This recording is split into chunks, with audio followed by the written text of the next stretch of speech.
जब भी हमारे बच्चे के लिए हमें एक अच्छी स्कूल, कॉलेज, इंस्टीट्यूट ढूंढना होता है, एक बड़ा चैलेंजिंग, बड़ा टफ काम लगता है। टफ इसके लिए क्योंकि इसमें बहुत सारे लोग इन्वॉल्व हैं। हमें देखना है कि हमारे बच्चे क्या चाह रहे हैं, हम लोग देखते हैं कि हमारे दोस्त क्या बोल रहे हैं, अच्छी स्कूल कहाँ से है।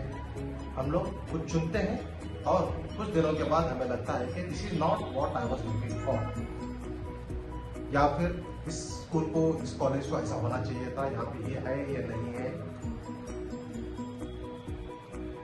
बेसिकली जब तक हम लोग अपना खुद का नजरिया, खुद की अकल और खुद के इंटरेस्ट को एनालाइज नहीं कर पाते हैं, ऐसे डिसीजन होते रहेंगे। किसी और के सुन के हम लोग कर रहे हैं तो फिर यही होता है।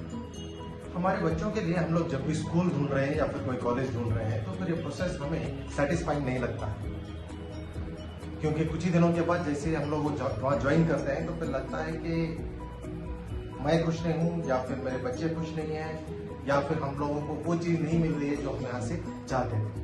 अब देखिए, हम लोग कभी भी किसी भी फ्रेंड को या कि आम इंसान को भी पूछते हैं कि भाई मेरे पास 10,000 रुपये है, 10,000 रुपये में मैं किस तरह का मोबाइल खरीदूँ, तो फिर वो इंसान हमें ब्यूटीफुल क्राइटेरिया बताता है। इसका स्क्रीन ऐसा होना चाहिए, उसके अंदर इस तरह के फीचर्स होने चाहिए, 10 चीजें बताएगा।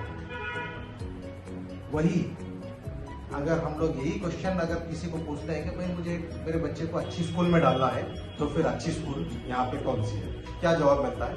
वो कहेगा कि वहाँ पे जो स्कूल है वो बहुत अच्छी है, वहाँ पे जो कॉलेज है बहुत अच्छी है। क्यों? पूछिए उसको क्यों, वो क्या जवाब देता है? वो कहेगा कि नहीं, मेरे एक दोस्त का बच्चा वहीं पे पढ़ा था, उसका रिजल्ट बहुत अच्छा हुआ। क्या ये तरीका हो सकता है? तरीका सबसे पहले ये है कि हमें पता हो कि हमारा सवाल किसको पूछे।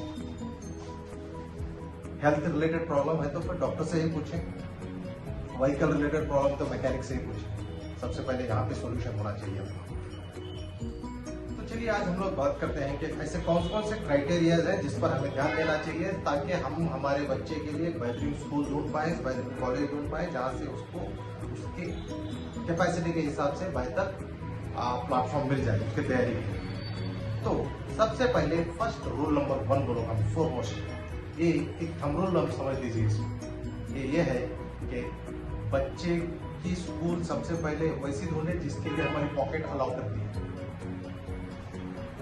जितना मेरे पास बजट है उतनी की स्कूल ढूंढी जाएगी। डिटेल में बात करेंगे ऐसे में। दूसरा है कि जितनी बच्चे की हमारी मेंटल कैपेबिलिटी है उसी बराबर की स्कूल में डाला जाए।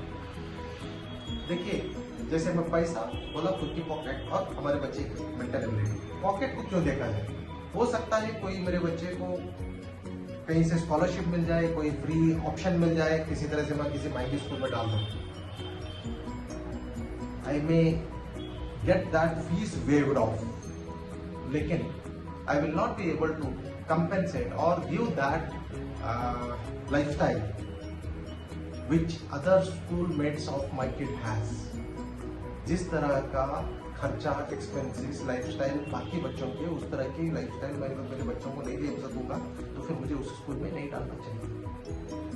तो दैट्स व्हाई आई सेड सबसे पहले अपनी पॉकेट को देखा जाए। दूसरा मैंने बोला कि अपने बच्चे की मेंटल एबिलिटी को देखा जाए। सिंपल है, अगर मेरे बच्चे की कैपेसिटी 60 है, मैं उसे उठा के लेके जाके 90 कैलिबर के बच्चों के साथ बिठाऊंगा तो क्या होता है?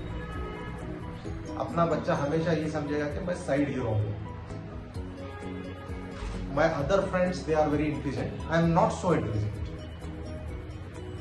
And ये चीज हमेशा कंटिन्यू रहेगी and our kid will always feel that throughout their life कि I cannot be the first.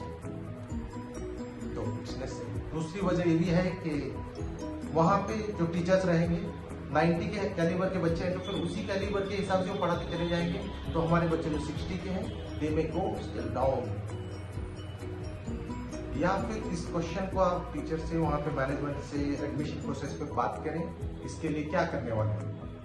हमारे बच्चे की कैपेसिटी 60 है भाई, आपके बाकी के बच्चे तो 90-95 के हैं या 80 के हैं, तो फिर बाकी बच्चों के साथ में इसको रखेंगे या फिर इसको किसी तरह की अलग कोचिंग दी जाएगी। ये क्या होने वाला है, इसमें बात हो। Then second topic, what should be checked is whether the school or college has a ground or not. Apart from this ground, which is very important, is what values we have given to our kids, what customs we follow, what is the importance given in that place, in that college or school. Whether my kid will be able to follow the same rules, values, customs, culture, whether he will get it or not. That way we should check it. Because after all, our kid is going to spend at least 8 hours in that premise. Consider is behavior of the principal is the behavior of the entire school or college. So go meet the principal, HM, the people who are every day spending time with our kids there.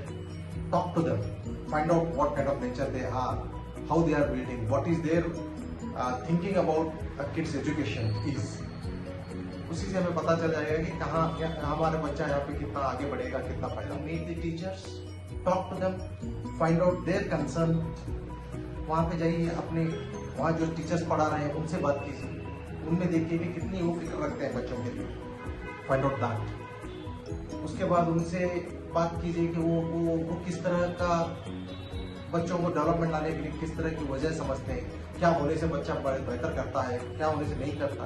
Talk to the teachers, try to talk to 2 or 3 teachers. Also one more important point is goal of our kid. अगर मैं 7th 8th standard की बात हो रही है तो फिर जरूर देखा जाए कि हमारे बच्चे का विजन क्या है, वो क्या बनना चाह रहा है, हम लोग क्या बनाना चाह रहे हैं. और ये दोनों चीज़ों के लिए इस जो स्कूल या कॉलेज हम लोग जहाँ पे जा रहे हैं, यहाँ का प्लेटफॉर्म क्या इसके लिए सपोर्टिव है. For example, you want to make your kid an IPS officer, you want to put your daughter into IIT Chennai for some integrated MA course. तो फिर यहाँ पे उस तरह के कॉम्पिटिटिव एग्जाम्स के लिए क्या तैयारी होगी, किस तरह का माइंडसेट बनाया जा रहा है, क्या बात होती है यहाँ पे. तो फिर देखा जाए कि हमारा और हमारे बच्चे का goal, how much it is coherencing with the school और मैनेजमेंट. देखा जाए कि इस स्कूल में apart from extra curricular activities, academics तो कर देखेंगे, उसके बाद एक्स्ट्रा करिकुलर एक्टिविटीज देखेंगे, उसके बाद देखना है कि यहाँ पे क्या कुछ लाइफ स्किल्स पे ध्यान दिया जाता है. लाइफ स्किल के साथ में यहाँ पे क्या किसी तरह की फाइनेंशियल एजुकेशन भी होती है. इंपॉर्टेंस ऑफ मनी कितना बच्चे को समझाया जा रहा है, जरूरी चीजें हैं, ये दोनों पे ध्यान दिया जाए. लाइफ स्किल, क्योंकि हर बार जाके हमारा बच्चा नहीं बोल सकता है कि मैं इस क्लास में I was first to the class, मैं स्टेट को फर्स्ट आया था या फर्स्ट आई थी. ये चीजें बहुत लंबा नहीं चलने वाली. There are lot of life different issues. उन इश्यूज को किस तरह के हैंडल करना चाहिए, इस चीज को लेके किस तरह से स्कूल में सिखाया जा रहा है, इस पे ध्यान दिया. Important thing is check the entire things by talking to couple of students and parents. कम से कम 2 बच्चों को या फिर 2 पेरेंट्स को स्कूल के मिले, उनसे बात करें. उनसे बात करने की आपकी में भी कला होनी चाहिए कि किस तरह से पूछा जाए, क्या सवाल करें, किस तरह से वो बताएंगे. एक तो है जेन्युइनली बताएं, अपना कंडीशन, अपनी सिचुएशन, आपके गोल्स बताएं. उस हिसाब से वो पेरेंट्स को बोलेंगे क्या इसके लिए आप समझते हैं कि स्कूल इन चीज़ों में सपोर्टिव है या नहीं. Hopefully they'll give you a good answer.